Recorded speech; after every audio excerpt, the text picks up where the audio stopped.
Hey guys, tonight we drift back nearly 6 millennia to the dawn of urban life in southern Mesopotamia, where the sun slants pink across endless mud brick walls, the world's first true city. Sprawling across more than 400 hectares, imagine a theme park of mud bricks and palm fronds, the rhythmic slap of clay echoing like a distant lullaby, creating ghostly mirages of date palms dancing on the horizon. Consider the logistics of stashing your four-legged ride without ticketing in a place. Life here pivots around communal cooking pits fueled by date palm fronds, and you press your ear to the ground. The city breathes as one giant being. Imagine watching a clay tablet dry for a whole afternoon. No notifications, no buffering, just the slow drip of time, its pulse set by the rhythm of tides and trading boats. You lean back on a warm rock and listen to distant temple chants praises to Inanna, goddess of love and war, reminding you that beneath all this brick-and-mortar bustle lay deep currents of myth and ritual. Half expecting to hear a secret recipe whispered through the earth. Quirky fact: archaeologists found a clay tablet recording the first known divorce settlement husband to pay beer allowance of £1 per month. Historians still argue whether that tablet was standard or an unusual squeaky wheel complaint, where the only official towing service was a hungry lion in the temple courtyard. Jokes aside, canals snake through town like bronze veins, carrying water from the Euphrates. You can almost hear the gentle lap of reed boats ferrying grain. You taste a sliver of flatbread still warm from the oven, smeared with bitumen and honey, a curious combo that makes your taste buds question all your modern snack choices. A merchant cries out, advertising his latest haul of obsidian blades sharper than your mom's critique of your career choices. A potter invites you to rinse your hands in a shallow basin of water, shimmering with mica flecks, an early form of glitter, but much less Instagram-worthy. You notice extra long fingernails decorated with reeds and copper tools arriving by camel caravans. You run a finger along tiny cuneiform marks on.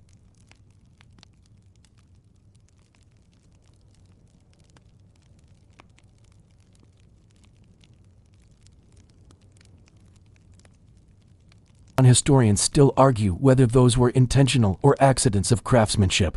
A fringe fashion trend among high-status women here, supposedly to show they never had to break a nail processing grain. Minus the roller coasters, the air is dry and dusty, the scent of fresh barley mingling with the faint tang of baked clay.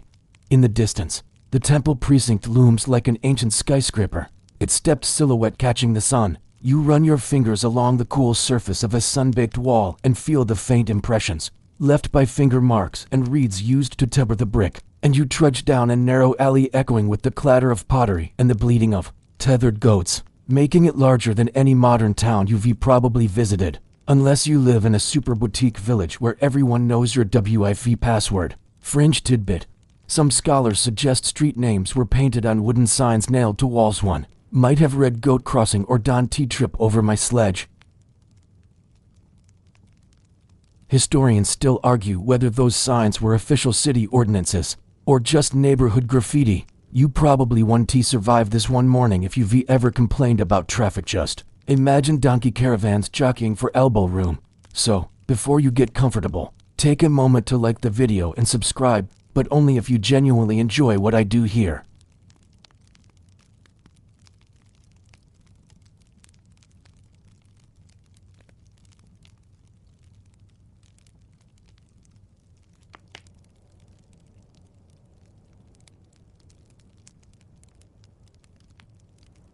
You wander past open-air workshops where artisans shape pottery on wheel-turned slabs. Sensory detail: the midday heat ripples off the mud walls.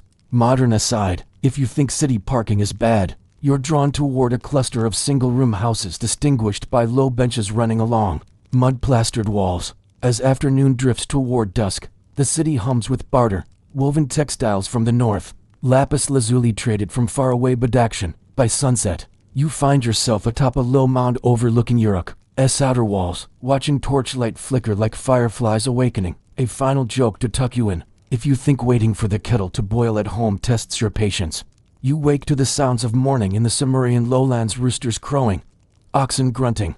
All around you, barley fields shimmer in the soft morning light. Lagash, Nipper, Kish, with its own ruler, temple complex, and fiercely independent streak. Think ancient Italy, but with more dust and fewer gladiators. Fringe tidbit: some of these cities may have had peace treaties, tariffs again, and where goats tethered to palm trunks bleat while vendors hawk fish beer. and bundles of pungent herbs. You taste a sweet, sticky cake made of dates and flour, chewy, dense, and weirdly addictive, like the Mesopotamian version of a protein bar. The city buzzes with the business of survival, realizing that the modern concept of a nation would be entirely foreign here. This is a world of local loyalties. Imagine explaining to your friend from her why Nipper's beer has too much foam and not enough blessings. Where your identity depends on which god you pray to, and which canal keeps your barley from dying. But there's pride too. Every brick seems to whisper, "We've been here a while, try not to mess it up." Realize the city-states spent just as much time negotiating grain shipments as they did building ziggurats. Commerce was constant, but so was conflict. Scribes kept careful records of who owed what to whom, often in barley, beer, or wool. Fringe tidbit, a few recovered tablets, even recorded temple kitchen inventory. Imagine an ancient version of a grocery receipt, showing 27 onions for pints of goat milk, 1 ceremonial goose. The wind has picked up, and the scent of river mud and distant cooking fires mingles with the fragrance of crushed herbs. Underfoot, you look back over the plainer in the distance. Uruk behind you, Nipper barely a shimmer on the horizon. Each one is glowing with torchlight and simmering pride. Each one believes, fully and confidently, that it is the beating heart of civilization.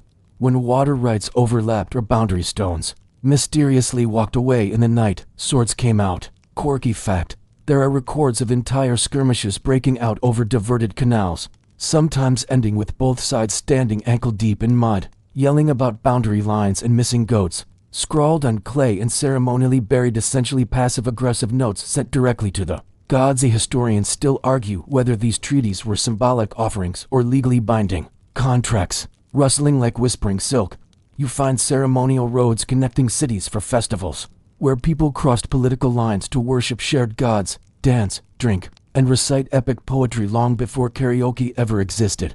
Historians still argue whether these events were mostly religious or sly diplomatic gatherings designed to avoid full-scale war. Either way, someone always brought too much beer. The water's lazy flow mirrors the sky, cloudless, pale blue, stretching endlessly toward the Zagros Mountains. On the banks, children chase one another with mud-slick feet while elders sit under date palms, trading gossip and probably inventing the first back-in-my-day speech. And someone, somewhere, arguing over a missing jug of sesame oil. As the mist lifts from the Euphrates, you rise and stretch your legs. One of the more assertive siblings in the Sumerian family. The city's outer walls loom with thick, slanted brickwork designed to withstand both invading armies and the occasional flood tantrum from the Euphrates. Soldiers wearing leather skirts and carrying copper-tipped spears march past, their sandals slapping rhythmically on the dry-packed road. You fall and step beside them, pretending your sandals don't squeak, ready to explore the jigsaw puzzle of city-states that once dotted this dusty, fertile land. Trading stylist techniques like modern kids swap YouTube hacks. The smell of clay and rush mats mixes with the occasional breeze wafting over roasted onions from a nearby cookfire. One young scribe shows you how to roll a cylindrical seal across wet clay. It leaves a stunning scene of gods, animals, and geometric patterns. It's basically the ancient world's signature stamp crossed with a social media avatar.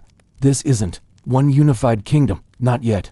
It's more like a cluster of independent sibling cities, each with its own king, its own patron deity, and its own very particular opinion on who controls the best canal. You step aboard a narrow reed skiff and glide down an irrigation channel. Mainstream fact, Sumer wasn't one unified empire, but a network of rival city-states. Uruk. You dock near the city of Lagash. Nearby, scribes gather outside a temple school. You overhear merchants quarreling about barley. You move inland through the marketplace.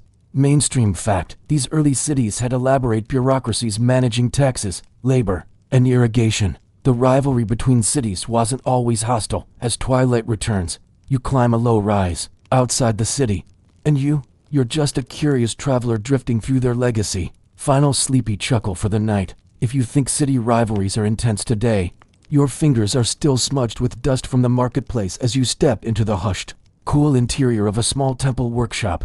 But instead of offerings and incense, the air here smells of damp, clay and old rush mats. A scribe in a simple linen kilt gestures you toward a low bench. Before you sits a soft, square slab of freshly shaped clay. He places a reed stylus in your hand, and just like that, you are about to participate in one of humanity's greatest inventions, writing. You feel the dull pressure of the stylus shaft between your fingers, and hear the soft, repeated thup-thup as others around you press out wedge after wedge. A young apprentice sneezes and earns a stern glance. This is sacred work, even when it's just counting sheep. It's not flashy, it's a dim, surprisingly organized room filled with rows of tablets wrapped in cloth, or resting on palm leaf shelves. Some are thousands of days old and still legible. A few glow slightly under the torchlight with a faint mineral sheen, including precursors to the Epic of Gilgamesh. Began as oral tradition before being preserved in cuneiform. Fringe tidbit. Some of the earliest board games, like the Royal Game of Ur, were inscribed with cuneiform instructions, combining leisure with literacy. Historians still argue whether these were widely played or luxury amusements for the elite. Your guide picks one up reverently. It's a list of temple workers from the reign of Enmetna, ruler of Lagash, now hardened by the evening heat. Just remember, the Sumerians wrote everything by poking a rock with a stick, and they still managed to track taxes, groceries, and gossip better than most apps. You run a thumb across the characters you wrote earlier. It's oddly touching. This mud remembers what your hand wanted to say. Thousands of years from now, someone might dig this up and know you once owed 3 goats to the temple. Among the names, beloved of Enki, one who keeps the goats awake, and woman who counts baskets. Fancy word for a dusty courtyard where scribes argue about verbs and nibble on roasted chickpeas. One points to a new character just introduced, a symbol that combines water and to eat. The debate. They recite from memory the origin of the gods, the division of heaven and earth, the creation of humans to serve the divine. There's laughter when someone adds a new line, something about a talking goat, and half the group groans. Story embellishment. A timeless tradition.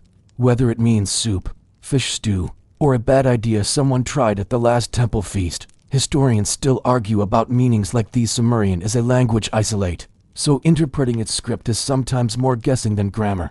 There's no dramatic unveiling, no prophetic thunderclap. This little carved roller, no bigger than your thumb, is the ancient equivalent of a signature and security lock combined. You roll it across clay, a tiny parade of lions, stars, and horned figures in procession. Quirky fact: cylinder seals were worn as jewelry and could be stolen. Identity theft. 3000 BCE style. Just you, a lump of clay, and a piece of river reed cut into a wedge. But this quiet moment reshapes the future. Your practice tablet looks more like a to-do list. 3 measures of barley for the temple. Until you remember Excel doesn't weigh 10 pounds and shatter when dropped. 2 goats borrowed from Enkidu. A reminder to pay the brickmaker before he withholds your next oven repair. These tablets would later be dried in the sun or baked for permanent sand stored in archives. Imagine entire libraries of dusty clay cubbies, each with documents that could outlast a flood, a fire, or even a nosy neighbor. You gently press the stylus down, and a single wedge appears. The tablet he's composing contains a hymn to Inanna, goddess of love, war, and diplomacy. The language flows like chant. Queen of heaven, bearer of battle, she who tames the lion and comforts the orphan. It's poetry meant for performance, rhythmical, formal, with a beauty that makes your little receipt tablet feel like an abandoned shopping list. Another, a quick flick for a diagonal mark. Your first cuneiform character, possibly barley or sheep, which is fair since 80% of early records are just glorified receipts. Mainstream fact: cuneiform, invented in summer around 30 to 100 BCE, is the earliest known writing system. It began as pictographs, but evolved into abstract wedge-shaped symbols for speed and efficiency. Fringe tidbit: some early scribes allegedly experimented with mirror writing, possibly as a training exercise or prank. Historians still argue whether that was artistic flair or sheer boredom. You're not composing poetry just yet. As you glance over at a master scribe's work, your eyes widen. Sensory detail. The clay is warm from your hands, faintly grainy. You venture from the workshop toward the scriptorium as the sun dips lower, casting long shadows on baked courtyard tiles. You're handed a cylinder seal. You now follow a priest scribe into the temple archive. Modern. Aside, you can't help but think this would make for a stellar spreadsheet. Evening descends, and torches flicker in alcoves as scribes gather for storytelling. Mainstream fact: many of the earliest myths, as you return to your little clay tablet. Last little chuckle: if you ever lose your laptop, the morning begins with the distant chant of temple singers, soft as a breeze sliding down the Euphrates. You're drawn toward the tallest structure in the city, an enormous step tower rising above the mud brick homes and palm groves like a giant staircase to the stars. This is the ziggurat, a temple mountain built not for people to live in, but for gods to visit. You squint up at its terraced levels and wonder, slightly winded already, just how many steps this divine airbend requires. Each Sumerian city-state has its own ziggurat, dedicated to its patron deity. Here in Uruk, it's the Ina ziggurat, sacred to Inanna. You step into its shadow as the sun climbs behind you, casting a cool hush over the plaza below. Pilgrims move in slow lines toward the base, bearing baskets of dates, jugs of beer, and the occasional live duck quacking nervously, probably not thrilled about divine sacrifice. Mainstream fact. Ziggurats were massive temple platforms built in tiers, often with shrines at the summit. Though they resembled pyramids, they weren't tombs. Instead, they symbolized a bridge between the earthly and divine realms. Fringe tidbit. Some believe the ziggurat's paint was so vivid, deep indigo, red ochre, white gypsum that it shimmered like a jewel in the sun. Historians still argue whether each level's color had symbolic meaning, or was just someone's idea of good design. You begin the slow climb, no elevators, no escalators, just you and an ambitious number of brick steps. Along the way, you pass priests in starched robes, their heads shaved smooth, eyes lined with kohl. One nods at you without smiling. He's probably wondering whether your sandals will make it to the top. You press on, breathing in the mingling aromas of incense, fresh clay, and the lingering musk of yesterday's sacrifices. As you ascend, the city falls away. The din of livestock, children, merchants, all replaced by wind and the occasional flutter of pigeon wings. The stairs zigzag back and forth in sharp right angles, designed to slow the pilgrim and focus the mind, or maybe just to discourage casual visitors. Finally, you reach the top. There's no grand colonnade or golden idol waiting, just a modest shrine, open on one side to the rising sky. Inside, offerings of bread, oil, and flowers sit before a polished black stone altar. You kneel, not because anyone tells you to, but because the silence feels sacred, heavy, as if some ancient presence might still hover here, watching. Sensory detail. The breeze brushes across your skin, and the city below shimmers with morning heat. You hear a single bell ring far below, then nothing but your own breath. A priestess sits nearby, eyes closed, lips moving in silent prayer. She's surrounded by potted plants, basil, henna, myrrh. It smells like every garden you've ever wanted, but never managed to keep alive. Quirky fact. Some ziggurats had small living quarters or kitchens near the summit, for the gods to visit overnight. Whether priests slept there in their place, or prepared actual divine meals, is still debated. One recovered tablet even lists recipes for sacred stews apparently. Even gods liked lamb with coriander. You descend slowly, passing scribes documenting the day's offerings.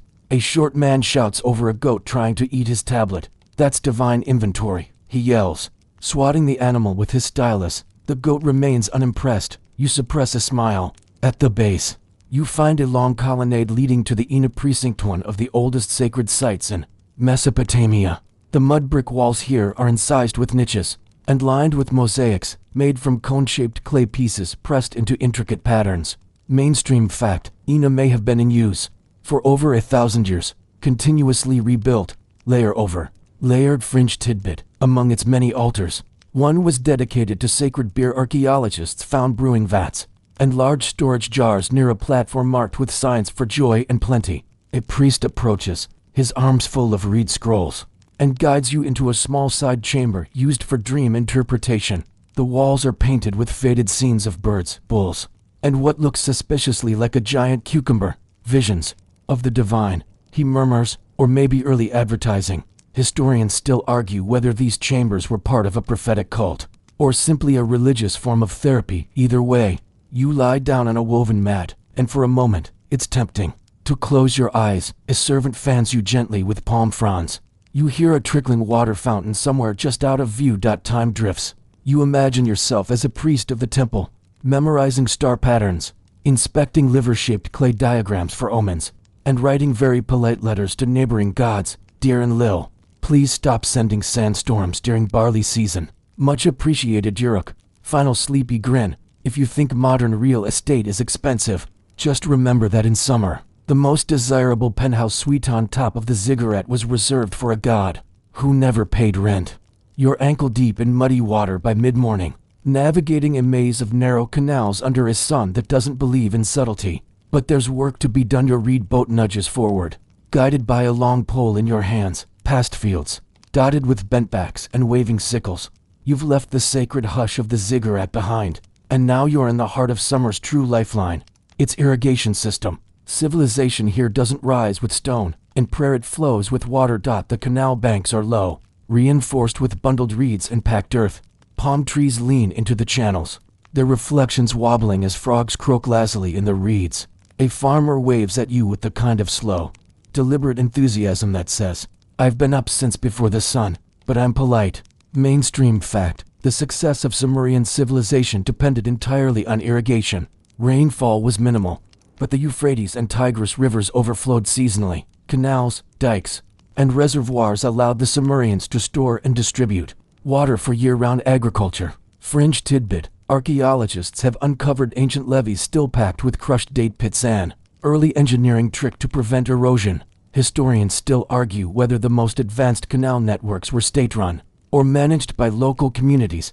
You steer alongside a team repairing a broken sluice gate.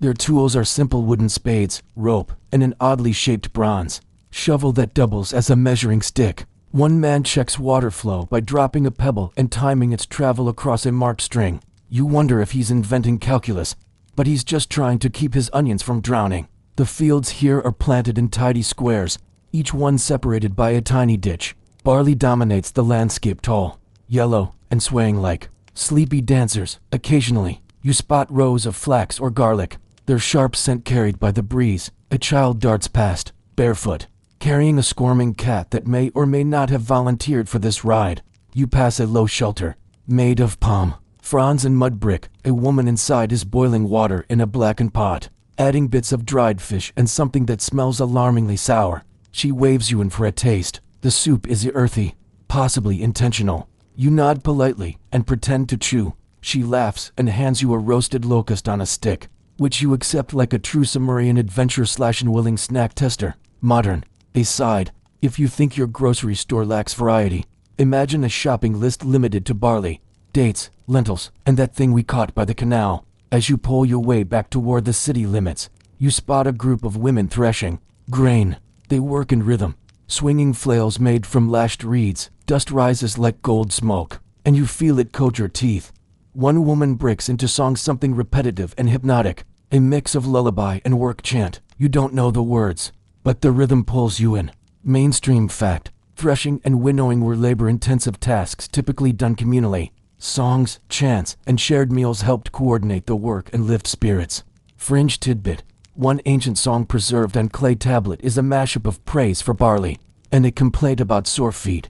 Historians still argue whether these songs were religious in origin or just ancient lo-fi beats to harvest to. You dock your boat near a series of clay granaries, beehive-shaped structures with small doors sealed in mud. A man is sealing one up for the season, and he pats the wall fondly, as if tucking in a child. Safe from rats, he tells you, but not from priests. You smirk, because yes, even the temple takes its cut.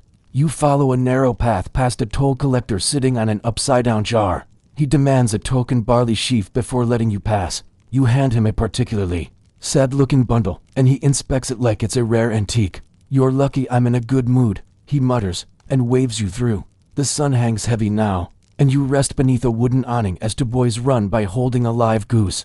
Between them, like a trophy, behind them, an elderly man shakes his fist, muttering about the good old days when geese knew their place. Sensory detail: you splash water onto your face from a shared basin, its surface coated with yellow flower petals and floating herbs. The coolness spreads down your neck. Somewhere, a lyre plucks a wandering tune. Smoke from roasting barley curls into the air, tinged with sweetness. You return to your boat and head downstream, where the canals widen and merge near the city's edge. Here, reeds grow taller than a man's height, and the occasional splash suggests something large and uninterested in human affairs lurks below. You try not to think too hard about it. Final chuckle for your journey home: if you think traffic jams are a modern problem, try navigating a three-boat pileup of angry merchants, a runaway goat, and one priest yelling about sacred cargo. The Sumerians had water rights, yes, but they never invented turn signals. The light is soft and golden as you follow the flow of a narrow canal farther inland, into the living web of irrigation that turns dust into abundance. It's quiet out here, just the slap of water against the hull of your little reed boat and the distant click of birdsong weaving through the reeds. You trail your hand along the surface. Two men are scooping mud to reinforce the sides, while a third adjusts a wooden gate using a system of ropes and weights. That would make any modern engineer nod in respect. Families live here in modest reed huts that seem half-grown from the marsh. A woman waves you toward a covered platform, where you're invited to sit and share a midday meal. Smoked fish, pickled onions, flat barley cakes. One child offers you a fig that's mostly squashed, but proudly gifted. You eat it with exaggerated joy. They grunt greetings as you pass, the sting of salt on your lips from the fish, and the soft drone of insects bouncing lazily through the reeds. You dock near a crumbling levee and sit down beside an old man with weather-beaten skin and hands like driftwood. He's sketching something into the mud with a stick, a map of the canals, the fields, and a lone tree he calls the marker. It's his mental blueprint of this whole district. There's a sense of time flowing differently here, less in minutes and more in seasons. How when he was young, the river flooded so high he had to tie his goats to the roof. You smile, imagining a rooftop goat party. Try explaining to a priest why you accidentally flooded the temple pantry. The gods willed it only works once, maybe twice, if you bring enough barley. And he laughs until he coughs. We always think we control the water, he says, but sometimes it just wants to visit. Birds flit above, and you spot a tiny turtle sunbathing on a flat stone. It blinks at you. You blink back. Mutual respect, more focused on the flow of water than the strange tourists gawking at their craftsmanship. That keeps the salt out, he says. The ancient Sumerians knew that irrigation was a double-edged sickle. Too much water, especially left stagnant, leached salt into the soil. They mark lines on a clay board, debating where the river might shift next. One insists on adding an extra gate to the western canal. Another scoffs, waste of rope. You realize this is part mathematics, part divination. Water management, like all things in summer, is a blend of precision and priesthood. Over generations, farmland could go barren.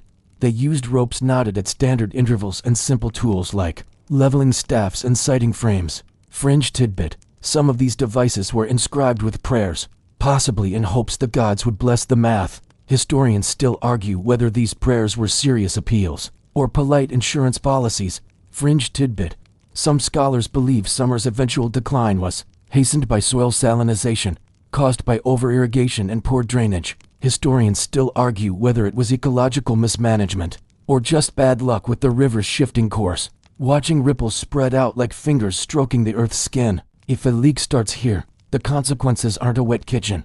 It's a famine. This is where summer's genius lies, not just in its temples or cuneiform, but in the patient, relentless choreography of water. You see it now, a civilization not carved in stone, but etched into the very soil. It included miles of canals, levees, dams, reservoirs, and sluice gates. One side leads toward a grain field, where oxen plod in lazy loops, turning up the muddy soil. The other leads to a palm grove where clusters of ripe dates hang like overgrown chandeliers. You drift between them, the air now thick with the aroma of sun-baked fruit, sweat, and that faint sharp tang of river algae that allowed them to farm year-round in a region that receives barely 5 inches of rainfall annually. Fringe tidbit, some clay tablets record irrigation schedules as precise as today's train timetables, with workers fined for showing up late to open a floodgate.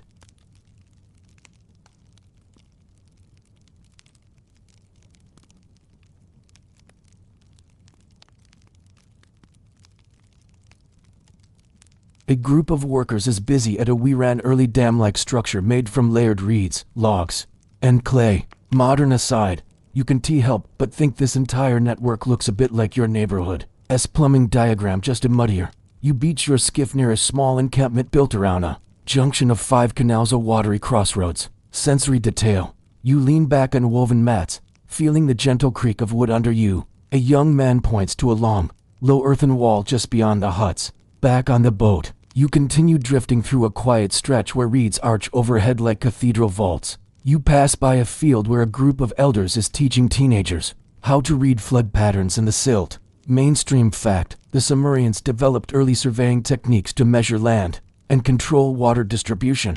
As the day fades into a soft dusk, he tells you, in slow, sleepy tones, final joke for this muddy chapter. If you think irrigation schedules are strict, you're resting on a sun-warmed ledge near the temple school in Uruk, your fingers still smudged from clay, when a low murmur spreads through the courtyard. Began as a series of Sumerian poems, around 2100 BCE, made of clay and dreams, who drinks from the same troughs as gazelles and sleeps beneath the stars.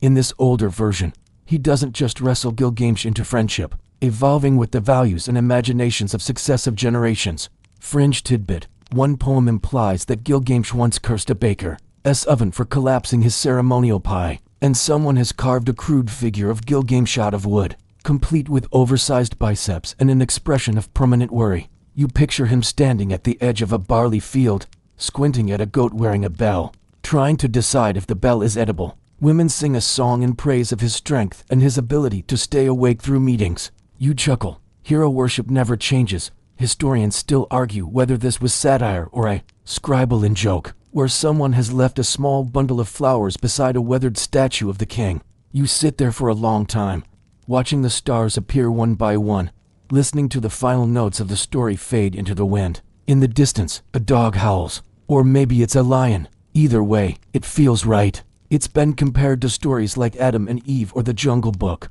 and a best friend sent by the gods who insists on drinking all your beer. Honestly, same. Fringe tidbit: one version includes Enkidu mistakenly sitting on a sacred bread basket during his first temple visit. Historians still argue whether this moment was comedic or a subtle moral about humility. Day 3 of slaying monsters and questioning the meaning of life. #YouAreUK strong. Enkidu leaves the wilderness and loses something in return. He becomes wise, but at a cost. You feel it in the hush of the listeners around you, in the way the children stop fidgeting and the elders lean in. This isn't just a hero story anymore. It's a story about being human. He also steals a merchant's fig basket and ends up briefly imprisoned in a storage shed. The temple priest chuckles as he delivers the lines. Past murals depicting Gilgamesh battling monsters and sitting serenely with scribes. In one corner, children are playing a game involving mud bricks and sticks. One child calls another Enkidu and then tackles him into a heap of straw. Laughter rises. Myth lives here, not in dusty archives, but in the daydreams of kids playing in the dirt. And you realize even ancient legends had plot holes and comic relief, long before they were collected into a single Akkadian epic. Fringe tidbit: some fragments include odd or humorous scenes later dropped from the official version, including Gilgamesh losing a tug of war with a stubborn ox. Historians still argue whether these early stories were religious parables, royal propaganda, or just really good campfire material. A priest steps forward, holding a worn tablet, and begins to recite. The words are strange and rhythmic. Gilgamesh builds walls, tames lions, dreams of stars falling from the sky. But this isn't the high tragedy of his epic journey, yet it is a local boy's legend. Here, he argues with city elders about canal placement. He challenges rival kings to games of riddles and wrestling. One clay tablet describes a bizarre competition involving balancing 3 jugs of beer on one's head during a flood. You raise an eyebrow. Athletics, someone whispers beside you, and diplomacy, echoing across the plaza like distant thunder, yet somehow familiar. You lean in, heart quieting with each phrase. He is telling the story of Gilgamesh, not the epic version you may know. Not yet. This is an older tale, one told in bits and fragments, passed from teacher to student, scribe to apprentice, before it ever made it to tablets lined with careful wedge marks. You close your eyes and let the story unfurl around you. Mainstream fact: the Epic of Gilgamesh, often called the world's first great work of literature. You hear the name Enkidu, wild man of the steppe. Sensory detail: the late morning air is thick with heat, and the scent of singed barley cakes wafts from a nearby hearth. The scribe's voice rises and falls like wind through reeds, sometimes halting to choose the right word, sometimes surging forward in waves. You feel yourself swaying in time. The story shifts. Mainstream fact: Gilgamesh was likely based on a historical king of Uruk, who ruled sometime around 2700 BCE. His legacy expanded into myth across centuries. You leave the temple courtyard and walk through the lower district of Uruk. By mid-afternoon, you are invited to a small festival in the hero's honor. The streets are lined with streamers of woven rushes. Modern aside, if Gilgamesh were around today, he'd probably have his own influencer account. As dusk falls, the city lights tiny fires and clay lanterns, and a storyteller begins the next chapter in Enkidu's taming, his first encounter with civilization. The tale darkens a little. Mainstream fact: the transition of Enkidu from wild man to civilized companion is one of the earliest literary explorations of culture versus nature. You return to the ziggurat steps, Last smile before sleep. If you think your dreams are strange, imagine Gilgamesh's giant axes falling from heaven, bowls made of fire. The water sloshes gently beneath your feet as you step into a cargo boat bobbing in the warm morning current. It's built from bundled reeds, sealed with bitumen, and smells strongly of tar, salt, and ambition. Your captain a weary, sun-leathered man with a voice like gravel grins as he tosses you a rope. Today, he says, we sail for copper. Welcome aboard a Sumerian trading vessel. You're heading out from the southern marshes of Ur, bound for lands far beyond the horizon. Dilmun, Megan, Meluha, places that shimmer on maps like half-remembered dreams. You smile apologetically and retreat to the cargo pile. There, tucked between amphorae of wine and a woven basket of dates, you find something unexpected, a small clay tablet wrapped in oilcloth. It's a letter, stamped with a cylinder seal you don't recognize. You sit amid sacks of barley, coils of wool cloth, carved beads. The clay smells faintly of the temple where it was fired, still holding the scent of incense and old prayers. The wedges are sharp, precise, clearly the work of a skilled scribe. Listening to tales of other ports, Meluha, where elephants bathe in the river and the trees bleed red sap, you drift off to sleep on a woven mat. Try sailing 600 miles in a boat sealed with tar, sleeping under sacks of lentils, and dodging jellyfish the size of a house cat. At least you didn't have to answer emails. The night air scented with sea wind and strange spices. Your fingers still sticky from honeyed dates. The sea rocks you gently as you tuck the tablet away. A secret between you and the waves, which gifts to bring. And the cargo is carried off by a long line of donkeys who clearly aren't impressed. You hand the sealed clay letter to the waiting temple courier. He doesn't thank you. He just walks off muttering something about how all deliveries are late these days, and what not to say when your host offers you fermented camel's milk. Hint. No, thank you wasn't always an option. A low strip of green appears on the edge of the sea, flanked by rocky hills and veined with narrow palm-lined inlets. As you draw closer, you can smell it: flowers, salt, firewood. Foreign, but not unfriendly. You dock at a wooden jetty beside other reed ships, their sails folded like sleeping wings. Porters call out to one another, their voices bouncing off stone embankments. Tall men with beaded tunics, women in bright veils, children carrying baskets of polished shell. You hear half a dozen languages at once. You trade your city's wool for copper ingots shaped like ox hides. In return, someone hands you a carved ivory comb and a bag of dried apricots. A monkey, yes, a real one, sits on a stone wall eating a fig with unsettling confidence. Another offers you dried fish jerky, which tastes approximately like salted rope. You chew politely, pretending to enjoy it. The sun blazes overhead. It's mentioned in the Epic of Gilgamesh as a place of purity and eternal life. Fringe tidbit. One preserved inscription refers to Dilmun as the place where the sun rises, and describes its canals as being filled with honey. Historians still argue whether these descriptions were literal, metaphorical, or early tourism slogans, and you pull your head covering tighter, squinting toward the horizon where Dilmun should appear somewhere beyond the shimmer. A priest blesses your voyage with a short chant, lighting a cone of incense that promptly blows straight into your face, and one particularly loud cage of ducks who clearly didn't sign up for this expedition. Mainstream fact: the Sumerians established some of the world's earliest maritime trade routes. The water here turns a deeper blue, and the land shrinks behind you. You taste salt on the air, feel the slap of spray on your cheeks. The boat creaks in protest, but holds strong. You pass other ships, some long and narrow, others squat and loaded to the brim, each bound for distant ports and unfamiliar languages, sailing the Persian Gulf to access raw materials like copper from Oman, Megan, hardwoods and precious stones from the Indus Valley, Meluha, and pearls or bitumen from Bahrain, Dilmun. Fringe tidbit: some ancient shipping manifests included one monkey, likely an exotic gift or trade good. Historians still argue whether monkeys were religious symbols, pets, or status flex accessories. The boat drifts past mud brick warehouses stacked with jars of oil, crates of dried fish, and sacks marked with tiny pictographs, rudimentary shipping labels. Modern aside, if you've ever suffered through airport security, imagine having to wait for a goat inspection and an omen reading before boarding your flight. The river current gives way to the slow, rolling push of the Gulf. You tried to help by bailing water with a gourd, but accidentally soak a sack of garlic. The captain mutters something unprintable in Sumerian. Sensory detail. You turn it over in your hands. A sailor begins playing a simple melody on a flute carved from bone, the notes rising above the creak of the rigging. Mainstream fact: Dilmun, often identified with modern Bahrain, was considered a holy land and a key hub for trade. Suddenly, someone shouts land. Merchants from every direction gather onshore. You spend the night in a trader's house. Quirky fact: some clay tablets found in summer include instructions for trade etiquette. How to speak politely. You return to Ur a few days later, sunburned, blistered, and thoroughly enchanted. The city greets your boat with drums and chanting. Final sleepy smile, if you think your commute is rough. The sound echoing through the clay brick walls of a narrow lane in Lagash. It's early, and the city is only just beginning to stretch awake, but the healers are already at work.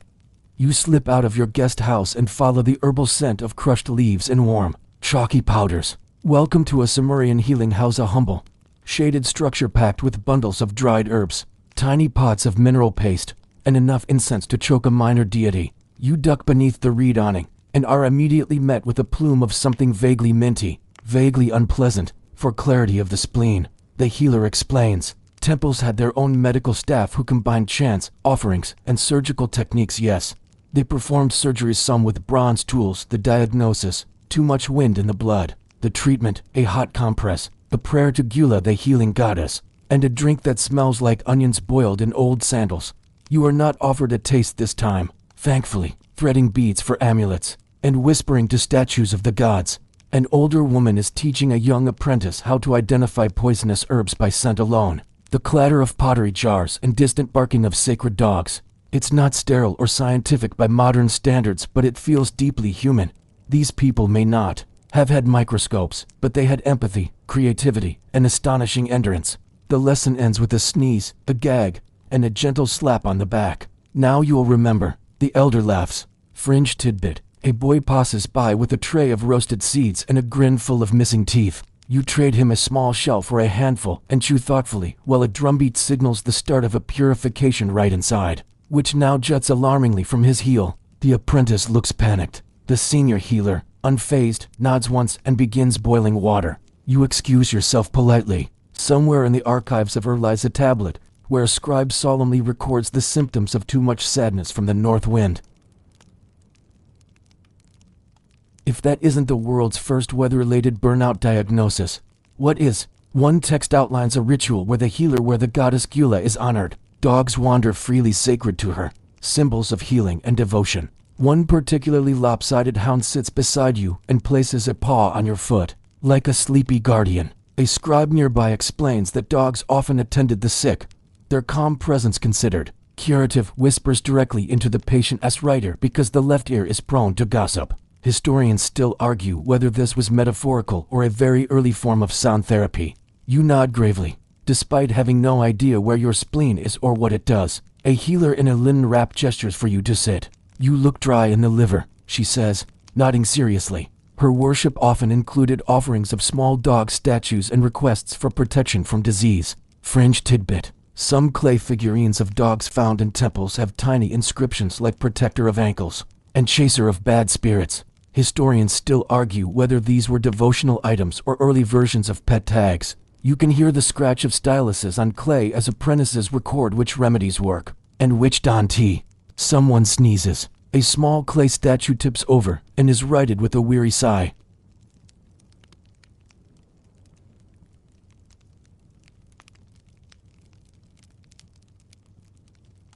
Another elderly woman mutters an incantation over a strip of cloth. Before tying it gently around the patient's wrist, you ask what it's for. To keep the demons in, she replies, as though it's the most obvious thing in the world. Fringe tidbit: some treatments involved wearing amulets made from baked bread dough, shaped like tiny organs. Historians still argue whether these were symbolic charms or slightly moldy medical tools. You're handed a cup of thick, greenish liquid. It tastes like mud, marjoram, and regret. On a low bench nearby, a patient lies face down while a young apprentice rubs their back with heated copper stones. Sensory detail: the room is warm, dark, and pungent scents of camphor, garlic, and drying blood mingle in the still air. Modern aside, think of it like a very intense wellness retreat minus the Wi-Fi, plus actual leeches. Mainstream fact: Sumerians believed that illness could be caused by supernatural forces, angry gods, wandering spirits, curses, and that healing often required spiritual appeasement as much as physical treatment. You watch as another patient, young, shivering, has their pulse checked by a healer holding a polished obsidian disc. Outside, a man limps in from the street, groaning and clutching his foot. He stepped on a shard of broken pottery. You wander next into the temple compound. Mainstream fact: Gula, also known as Nintenaga, was one of several Sumerian deities associated with healing. You drift into a courtyard where healers prepare supplies, crushing resin. As the sun climbs, the city's heat presses in, and you find shade beneath a fig tree just outside the healing house. Modern aside, imagine your local pharmacy offering both antibiotics and a 3-day moon chant to realign your cosmic mucus. You close your eyes and listen to the rhythm of healing footsteps on packed earth, voices humming invocations. Last sleepy smile. You rest your feet on the cool stone edge of a temple courtyard, the shade from towering date palms dappling your skin as the bustle ever moves on around you. Today, you're not a merchant, a farmer, or even a patient. Today, you're something far more elusive, a student. A curious thing happens in summer when you show promise with a stylus. You ray whisked off to the Edaba. He slaps a slab of moist clay in front of you and hands over a stylus, triangular, chipped, heavier than expected. Name. He barks. You scratch out the first syllable, pressing too hard, often through repetitive copying of model texts. These texts covered everything from land contracts to proverbs, hymns, and accounting ledgers. Fringe tidbit. Some preserved lesson tablets contain teacher insults scrawled in the margins. Lazy as a donkey, writes like a drunken god. Historians still argue whether these were disciplinary notes or deeply passive-aggressive. Feedback. You sit beside a storage jar and stretch your aching fingers. An older student, clearly seasoned in smog, offers you a chunk of dried fig. You'll get better, she says, or not. One of them reads, "The poor man is better dead than in debt." Another says, "A good word is a friend for a lifetime." Your hands cramp, your stylus slips, and the last word smudges, but you finish. The teacher inspects it with a frown, then nods once.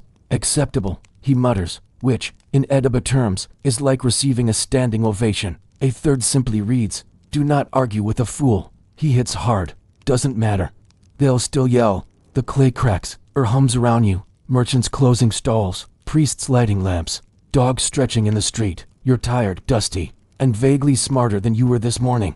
Temple drums sound in the distance, and you, little scholar, are now part of that long, aching lineage of homework and hope. What is the determinative for wood? A basin of water sits in the corner for washing tablets, though it currently holds more styluses than sense. You can feel the dust of centuries collecting beneath your fingernails with each stroke of the stylus. He snaps. "How many bushels in a gur?" You mumble something about tree-shaped squiggles. Wrong. They recorded treaties, temple donations, agricultural yields, and even astrological forecasts. A literate scribe had real social clout, sometimes more than priests or merchants. Fringe tidbit. One famous letter from a scribe in training to his mother begs her to send better bread and nicer clothes, claiming the headmaster favors the well-fed. He flicks her earlobe. Again, a hawker shouts about fresh goat cheese. Somewhere nearby, a child laughs, a rare sound in the Edaba, where humor is discouraged and naps are a criminal offense. He sighs audibly. Or tablet house, where knowledge is king, discipline is frequent, and the school lunches are non-existent. Mainstream fact. The Sumerians developed one of the world's earliest formal education systems, where you present your final text, maybe a legal contract or a temple inventory, and, if you're lucky, get a new belt and a slightly less terrifying mentor. And then, she says, you copy things until your eyes give out, largely aimed at training scribes in writing, mathematics, and administration, ducking just in time to avoid a flung wad of clay. Inside, the classroom is all hard angles, clay benches, stone floors, wax-coated slates. Try having your mistakes baked into a permanent record. Literally, Sumerian students often submitted clay assignments that were then fired in a kiln, and not a pillow in sight. By midday, you've spelled barley 6 different ways and have a small blister forming on your thumb. Across from you, a boy is quietly weeping into his elbow after mixing up sheep and tax. The headmaster raises an eyebrow as you enter, mutters something about yet another dreamer, and jerks his head toward a seat. Fringe tidbit. Some clay tablets unearthed from school sites are full of scribal doodles, including cartoonish faces and exaggerated animals. Historians still argue whether these were idle sketches, mnemonic devices, or the world's first board homework scribbles. You shuffle through the narrow doorway of the Edaba. Your teacher is old, sharp, and smells faintly of copper and ink. Modern aside, if you thought standardized testing was rough, you work through the morning on your cuneiform drills, lists of animals, trade goods, gods, rivers, verbs. Mainstream fact, Sumerian scribes had to memorize hundreds of signs and their meanings. Outside the window, the city pulses with life. The teacher paces behind you like a prowling lion. Sensory detail. The room smells of damp clay, sweat, and stress. Eventually, you're allowed outside to breathe. She tells you about the graduation ritual, a great ceremony. You both laugh. Mainstream fact, scribes were essential to Sumerian society. Back inside, you're handed a model tablet to copy a long list of proverbs. Modern aside, thousands of years later, we're still scrolling the same energy on Instagram. As dusk begins to fall, the day's final challenge is announced, a race to copy a passage from a hymn to Enlil. You gather your things, stylus, waxed slate, crumbling pride, and step back into the orange-pink twilight. Final sleepy smile. Somewhere beneath the ruins of this tablet house lies a misshapen clay slab, etched with the words, "I hate fractions." Your fingers are still sore from yesterday's cuneiform marathons as you shuffle down a sloped road toward the wide, sun-baked expanse of farmland just outside the city. The sounds of her fade behind you, chants from temples, the clack of cartwheels, the gossip of neighbors, and ahead lies the quiet rhythm of summer's true foundation, agriculture. You duck beneath a woven gate, rushing past drying reeds, organized irrigation farming, transforming the flood-prone plains between the Tigris and Euphrates into productive cropland. That it required its own bureaucracy. Officials known as canal inspectors managed flow. You spill half your haul on your tunic, which the others pretend not to notice. A girl of about 12 shows you how to do it properly. Reeds are everywhere in Sumerian life, used for roofs, baskets, mats, even writing tools. You watch as a woman weaves a reed fence panel without looking, her hands dance over the fibers, in a practiced rhythm that is halfway between magic and muscle memory. The songs are old, some possibly unchanged for generations. They're about grain gods, lazy oxen, and one particularly stubborn fig tree that refused to fruit. You hum along to the refrain. Even though you don't quite know the words, she lifts the bucket smoothly, barely breaking a sweat. You try a note, it's more frog honk than melody, but he claps anyway. "It'll come," he says. "Or it won't." Still makes a sound, doesn't it? Even Sumerian writing was called cuneiform because of the wedge-shaped stylus, made from carved reed stalks. Fringe tidbit, one early riddle tablet asks, what drinks water, grows taller, and yet wears no clothes? The answer, of course, is the reed. Fireflies flicker, frogs begin their gossip, and the land breathes out a long, slow sigh. Furrowed rows and wonder how many hands shaped them across centuries. Thousands, millions. And here you are, one more footstep in the mud. One more tired soul watching starlight dance on irrigation water. The day is over, and your skin feels sun-drunk, your muscles agreeably used. Historians still argue whether this is a children's joke or part of a lost temple parable. "You're too tense," she says, like a goat trying to read. Distribution, oversaw maintenance. You smell wet clay and sun-baked chaff. Your arms ache in a way that feels oddly satisfying, like you're part of something alive, ancient, and quietly brilliant, and even resolve disputes between neighbors over diverted water. Fringe tidbit. A surviving legal text from Lagash includes a complaint about a man who sang too loudly while rerouting his canal, which somehow escalated into property damage. Historians still argue whether this is an exaggeration or proof that water disputes have always gotten personal. They engineered canals, levees, and reservoirs with astonishing foresight. The meal is simple: dried fish, pickled leeks, and bread baked with date syrup. A little gritty, a little sweet. The goat gets most of yours anyway, except the snacks are raw barley and you're very, very dirty, allowing for reliable year-round harvests. Fringe tidbit. In some years, royal inspectors would measure fields not just in size, but in rat damage, a legitimate metric in harvest reports. Historians still argue whether this reflected superstition or an early form of pest control analytics, and are greeted by the scent of wet earth. "Just follow the furrows," he says, grinning. "Your task is simple. Pull weeds, smooth soil, occasionally shout at birds." Overhead, a flock of ibises swoops low, searching for frogs in the canals. One farmer gestures toward them and says, measuring water depth with a long stick etched in cubits.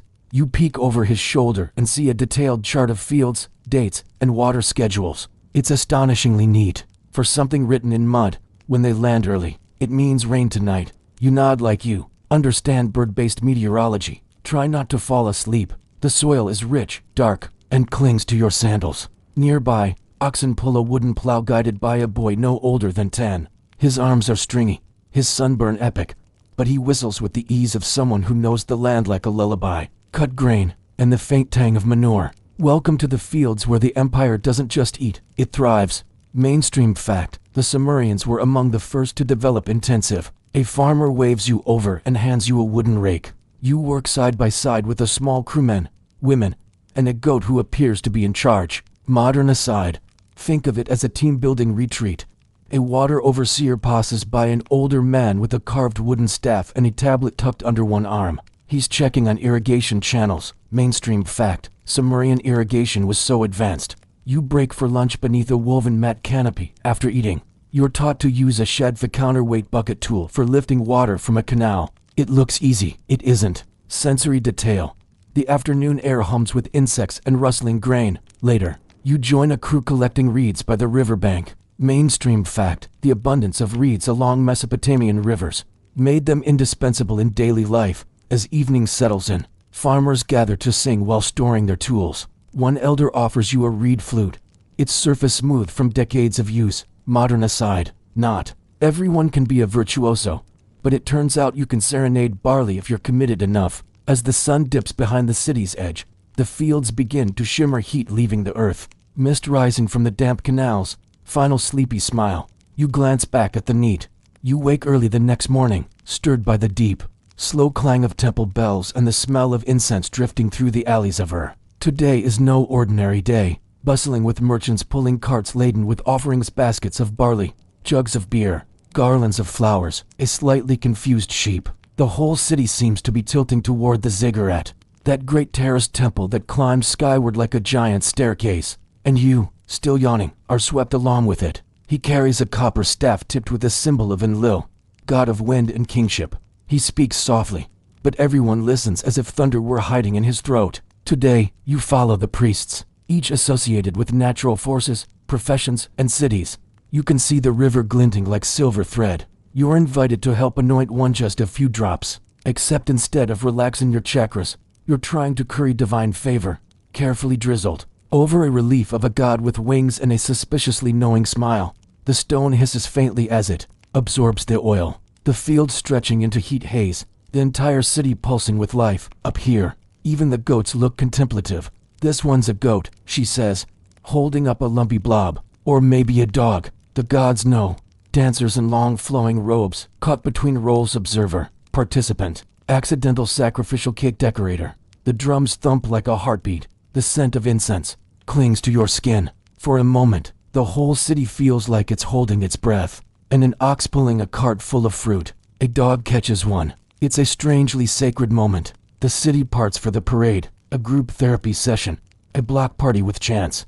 Now carry a faint trace of sacred oil on your fingers and the memory of a goat-shaped cake in your heart. There was something for everyone, even the lentil-catching dog, children tossing petals, elders bowing low. Everyone has their own quiet hope tucked into the folds of their garments. Health, a good harvest, love, maybe just a day without surprises. And Lil, Inanna, Nana, and you two were among the major gods, each with their own temple complexes and rituals. You were given the important task of stirring a pot of barley stew that's roughly the size of a small horse.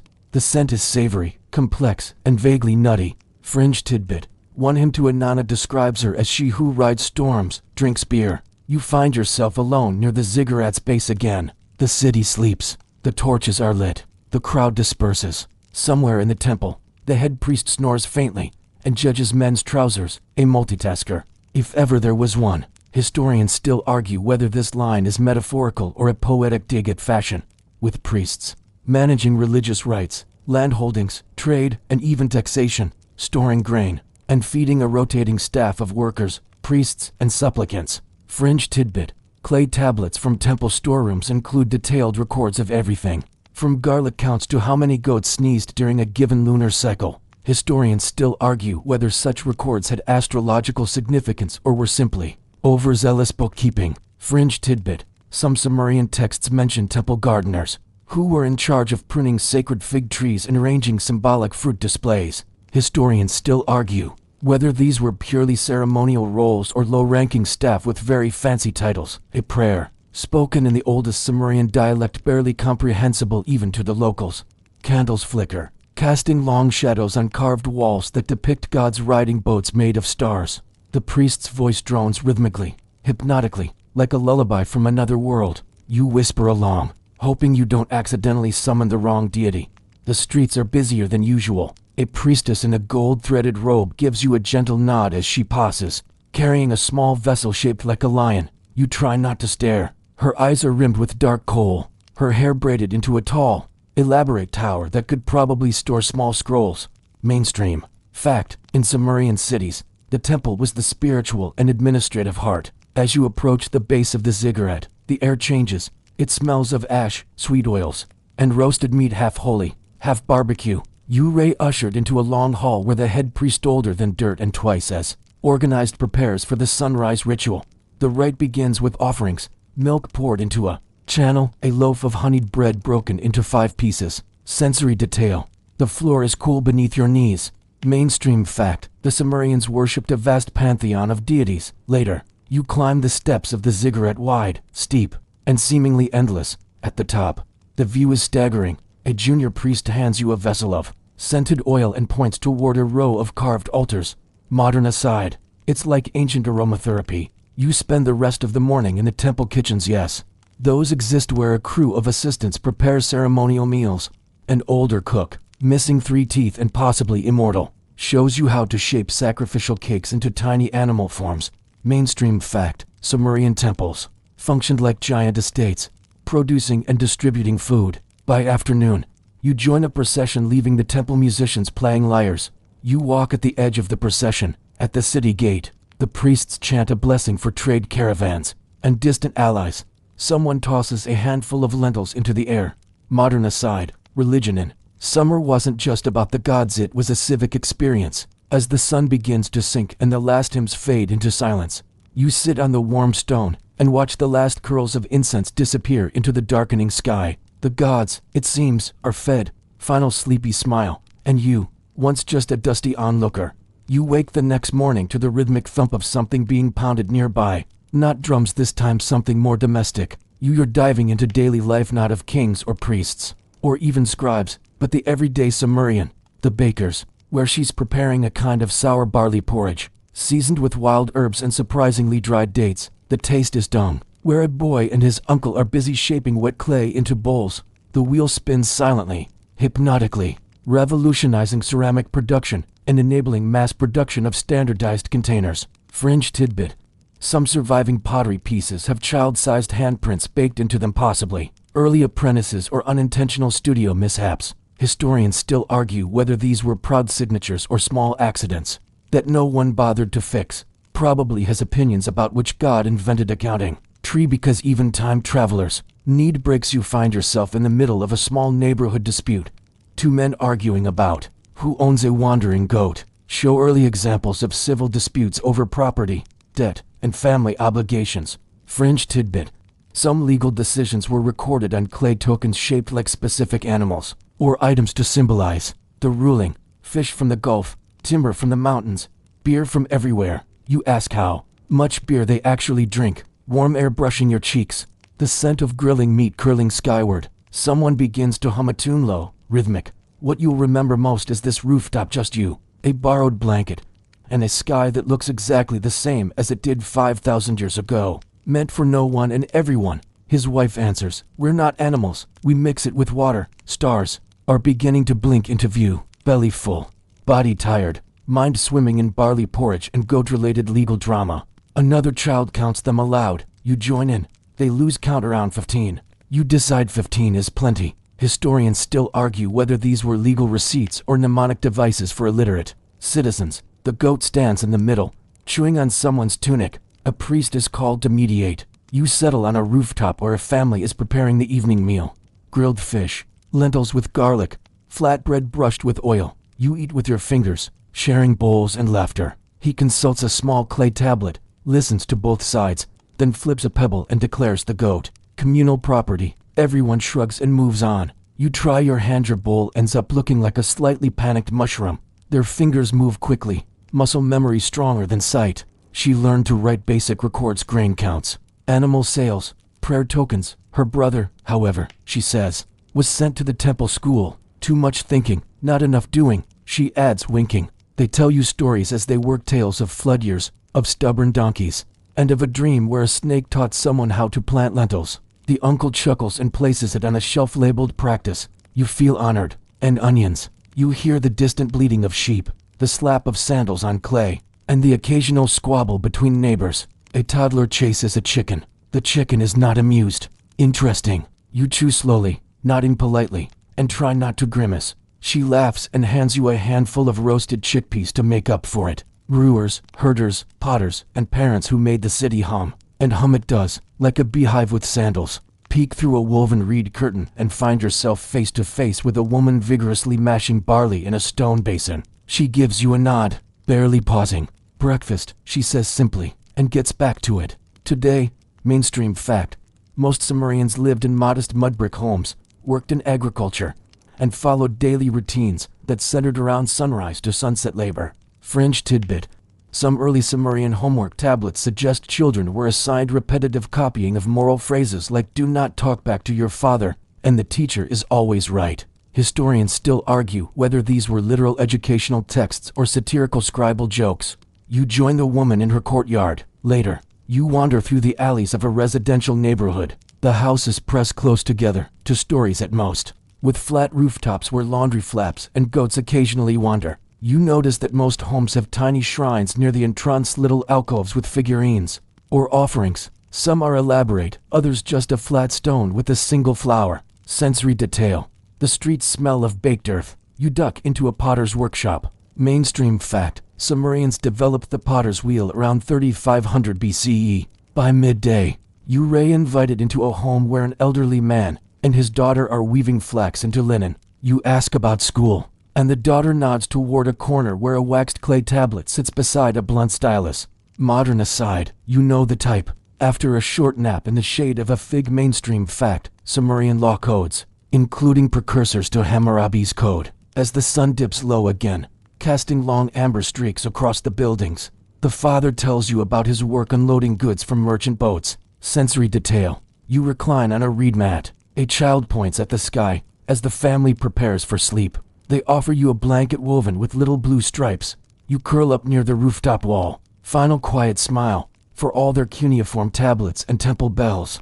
You awaken to the gentle murmur of dawn, temple drums in the distance, a rooster with questionable pitch, and the soft sweep of a broom across sun-dried clay. Today, you ray tagging along with one of the Sumerian city's quiet but essential heroes, the merchant, where shopkeepers lift their shutters and scatter salt to ward off misfortune. The smell of the city changes as you near the trade quarter. Spices, bitumen, roasting dates, and something distinctly fishy, likely fish. You meet your companion in the city as bustling. It's cool and dark, lined with woven baskets, oil jars. There's lapis lazuli from the east, still vibrant after thousands of years. Etu is a master of this dance, and you try to mimic him with a fruit seller. Serious woman who rolls out a clay tablet and begins writing your day's trades with a stylus, so quick it might be part of her hand. You ray ask to mark it. She hands you a dull cylinder seal, and you press it into the clay.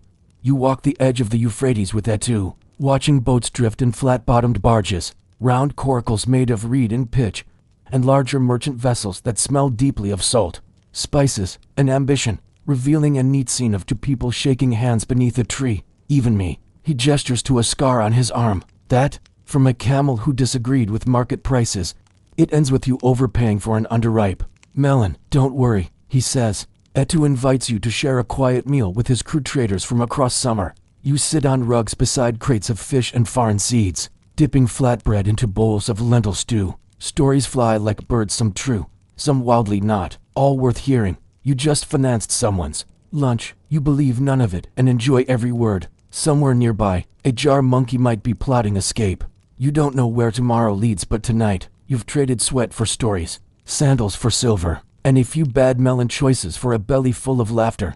That's noble, in a way. This stone, he says, costs more than a donkey with manners. There's also a box of cinnamon bark, possibly from India. You take a whiff and feel like sneezing your way into luxury. bricks of dried herbs, and lengths of fabric dyed deep blue with imported indigo. You run your hands along a bolt of cloth from Elam, surprisingly soft, slightly perfumed. A fortune.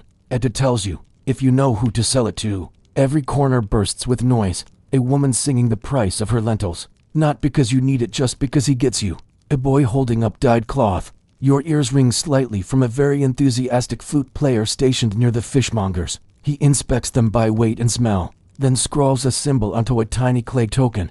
Like lions drinking beer or men falling off boats, historians still argue whether these were inside jokes or subtle warnings not to take yourself too seriously. That's your receipt, he says. Don't eat it. A man waving a goose over his head to prove its health. You're immediately distracted by a table, covered in carved amulets, tiny animals, spiral charms, and one small figurine of a man eating a very large fig. Dockyard, a thin man with sun-darkened skin and a beard shaped into neat curls. His name is Etu. And he wastes no time. We're walking to the market, sailing to Dilman in our heads, he says cryptically, tossing you a cloth sack, sealed with cylinder seals or wrapped in envelopes. As receipts and contracts, these eventually evolved into more sophisticated accounting tablets. Fringe tidbit. Some contracts included drawings of the traded item, and the seller's hairstyle, an early and very flattering form of ID. Historians still argue whether this was practical, or just vanity baked in clay. And we'll need sandals that won't fall apart. Mainstream fact. Sumerian merchants were some of the earliest long-distance traders, dealing in goods from as far away as the Indus Valley and Anatolia. Fringe tidbit. Ancient tablets describe shipments of exotic woods, black stones that do not float, and once, very mysteriously, a monkey in a jar. Historians still argue whether this was literal or an early shipping code. You follow Etu through the waking streets of Ur. The market is alive. Modern aside, you consider buying the fig man. Etu waves you over to a stall selling copper ingots shaped like ox hides. Mainstream fact. Sumerians used clay tokens after collecting enough samples. Etu gives you the real treat, access to his warehouse. Then he shows you the treasure, corner items from faraway lands. Midday passes in a haze of haggling, bartering, and the fine art of pretending to walk away until the seller begs you to return. Sensory detail. The air buzzes with flies, laughter, and the clink of bronze weights. Your fingers are sticky from date syrup. Later, Etu lets you tag along to the scribal office, where transactions are recorded. The scribe is a calm, mainstream fact. Cylinder seals were both signatures and works of art, miniature carvings rolled across wet clay to authenticate documents. Fringe tidbit. Some seals showed humorous scenes. With the trade records settled, everything in the city, Etu says, comes from somewhere. You laugh. He grins as the sun melts into the horizon. A younger merchant brags about spotting flying serpents near the Arabian coast. Another swears he once sold honey to a ghost. Final sleepy smile. You lie back on a crate and let the stars flicker awake. The boats rock gently against the docks. By now, the city of Ur feels familiar. You know which stall sells the crispiest lentil cakes, which alley smells faintly of drying fish and ink, and which rooftop gives you the best view of the ziggurat without too many goat interruptions. Sacred to Enlil, the storm god and what-time head honcho of the Sumerian pantheon. The place hums not with thunder, but with quiet industry.